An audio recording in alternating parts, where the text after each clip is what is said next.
आज पूरा देश इस ब्लैक फंगस जिसे कि म्यूकॉर कहते हैं इसकी महामारी से जूझ रहा है। कुछ लोग कहते हैं कि दूषित ऑक्सीजन की वजह से, कुछ लोग कहते हैं गंदे मास्क की वजह से, और कुछ ये भी कहा जा रहा है कि स्टीरॉयड की वजह से भी ये बीमारी हो रही है।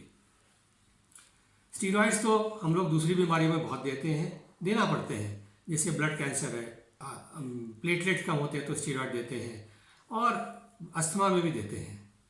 तो उनमें किसी को म्यूकॉर तो होता नहीं।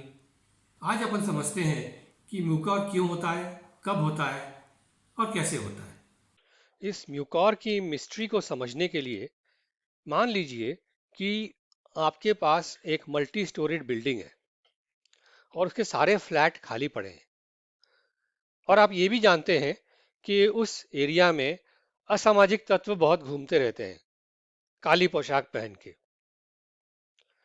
तो तो निश्चित रूप से आपके दिमाग में ये खुटका चलता रहेगा कि कोई अगर इस तरह का असामाजिक तत्व हमारे फ्लैट में कब्जा कर ले तो क्या करेंगे।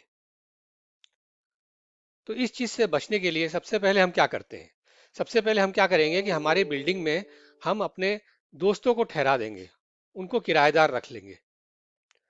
जब हमारी बिल्डिंग के सारे फ्लैट्स में अच्छे लोग आ जाएंगे और किराए से रहने लगेंगे तो वो बिल्डिंग को मेंटेन करके रखेंगे, आपके फ्लैट्स को चमका के रखेंगे, पर साथ साथ इस तरह के असामाजिक तत्वों को आने से रोक सकेंगे।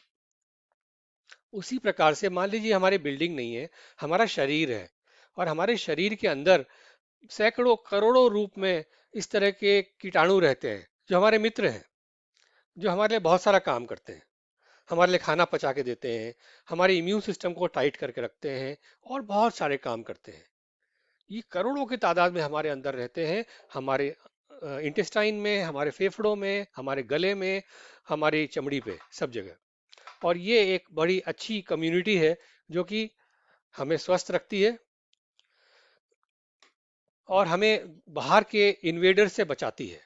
कैसे? ये जो कम्युनिटी है इसको हम माइक्रोबायोम बोलते हैं, और ये माइक्रोबायोम हमारे इम्यून सिस्टम के साथ बड़े क्लोजली काम करता है और बार बार उसको इम्यून सिस्टम को खबर देता है, देखो अभी कुछ खतरा है, अभी कोई आ रहा है, इसको अपने को निपटाना पड़ेगा। तो ये बहुत आवश्यक काम ये माइक्रोबायोम करता है। अब ये अगले चित्र में देखें कि किस तरह से ये जो पर्पल रंग के कीटाणु है बहुत सारे हमारे पेट के अंदर, हमारे सांस की नली के अंदर एक बहुत बड़ी लेयर बना के रखे हैं। और चूंकि ये लेयर बना के रखते हैं तो ये आक्रमणकारी कीटाणुओं को रोकते हैं। जैसे आप देख रहे हो, ये जो लाल रंग के कीटाणु हैं जिन्होंने आक्रमण किया है वो हमारे अंदर घुस ही नहीं पाते, क्योंकि उनको सबसे पहले इस परत का करना पड़ता है, इस लेयर का सामना करना पड़ता है जो कि हमारे मित्र कीटाणु है। तो मित्र कीटाणु उनको घुसने की जगह नहीं देते, नंबर वन। और नंबर टू, उनको कोई पोषण लेने के लिए अलाउ नहीं करते, क्योंकि सारा का सारा पोषण वो खुद लेते हैं। तो जो आक्रामककारी कीटाणु हैं वो हमारे अंदर नहीं आ पाते। वैसे ही हम राइट साइड में देखते हैं जहाँ डिप्लीटेड माइक्रोबाया है, मतलब कि हमारे जो मित्र कीटाणु है वो बहुत कम हो गए हैं। उसके कम होने से ये फर्स्ट लाइन ऑफ डिफेंस जो हमारा है ये ब्रेक हो जाता है और ये आक्रमणकारी कीटाणु हमारे अंदर प्रवेश करने की अनुमति प्राप्त कर लेते हैं। उसके बाद एक बार वो प्रवेश करते हैं, अगला लेयर जो डिफेंस का है वो हमारा इम्यून सिस्टम है। इम्यून सिस्टम में तरह तरह के सेल्स हैं, हमारे पास न्यूट्रोफिल्स हैं, लिम्फोसाइट्स हैं, नेचुरल किलर सेल्स हैं। ये सारे के सारे हमें फिर आक्रमणकारी कीटाणुओं से बचाते हैं, म्यूकॉर जैसे चीजों से बचाते हैं। तो इम्यून सिस्टम हमारा सेकेंड लाइन ऑफ डिफेंस है। उसके बाद थर्ड लाइन ऑफ डिफेंस होता है हमारे टी सेल्स, जो कि टी सेल्स याद रखते हैं कि पहले किसने अटैक किया था, उसके हिसाब से वो अगली बार जब अटैक होता है तो उनको बिल्कुल तरीके से नष्ट कर देते हैं। तो इस तरह से हम देखें कि हमारे फ्लैट को, हमारे बिल्डिंग को हमने तीन लेयर ऑफ डिफेंस से बचाया है। पहले तो हमने अच्छे किराएदार रखे हैं जो कि फर्स्ट लाइन ऑफ डिफेंस है। फिर हमने सर्कल ऑफ सिक्योरिटी है जो कि हमारा इम्यून सिस्टम है। और फिर थर्ड लाइन ऑफ डिफेंस ये पुलिस के गश्त है जो कि टी सेल्स हैं, टी लिम्फोसाइट्स हैं। तो ये जब तीनों सही काम करते हैं तो ये म्यूकॉर जैसे कीटाणु, जो कि एक मौका परस्त कीटाणु है, उसमें बहुत ज्यादा दम नहीं होता, वो इस जगह आने में बहुत डरता है, आ ही नहीं पाता। अब चलिए अब देखते हैं कि कोविड में क्या होता है। जब हमें कोविड इन्फेक्शन होता है तो हम क्या करते हैं, सबसे पहले हम आसपास की केमिस्ट की दुकान पे जाकर के एंटीबायोटिक की गोलियां ले आते हैं। कौन सी एंटीबायोटिक की गोलियां? अजिथ्रोमाइसिन, मेरोपेनम, सेफ्रॉक्सेमिन, डॉक्सी, कि इससे हम अपने कोविड को या अपने वायरल फीवर को काबू में पाएंगे ना। सब जानते हैं, अच्छे से जानते हैं कि एंटीबायोटिक की गोलियों से वायरल फीवर को कुछ भी नहीं होता, कोविड के वायरस को धेला भर फर्क नहीं पड़ता। और फर्क क्या पड़ता है, जैसे ही हम ये एंटीबायोटिक खाते हैं तो हमारे अंदर के जो मित्र कीटाणु हैं वो नष्ट हो जाते हैं। मतलब क्या होगा, हमारे एंटीबायोटिक खाने से हमने अपने फर्स्ट लेयर ऑफ डिफेंस को खत्म कर दिया, उड़ा दिया। अब ये सारे के सारे आपके फ्लैट, यानी कि आपके लंग्स, आपका पेट, आपका गला, ये सब खाली हो गए। तो वो फर्स्ट लाइन ऑफ डिफेंस खत्म हो गया। हम वहां नहीं रुकते, हम फिर जाते हैं और हम स्टीरॉयड की गोलियां ले आते हैं, डेक्सामिथासोन, मिथाइल प्रेडनिसोलोन, सोलूमेट्रॉल की इंजेक्शन भी लगाते हैं। क्यों? क्योंकि हमारे पड़ोसी को कोविड हुआ था, उसने भी लगाया था। अब स्टीरॉयड के बारे में बहुत ध्यान रखें कि स्टीरॉयड यदि हम वायरल इन्फेक्शन में खाएंगे तो वायरस 4 गुना गति से ज्यादा तेज बढ़ेगा और हम पे ज्यादा तकलीफ होगी, हमको ज्यादा नुकसान होगा।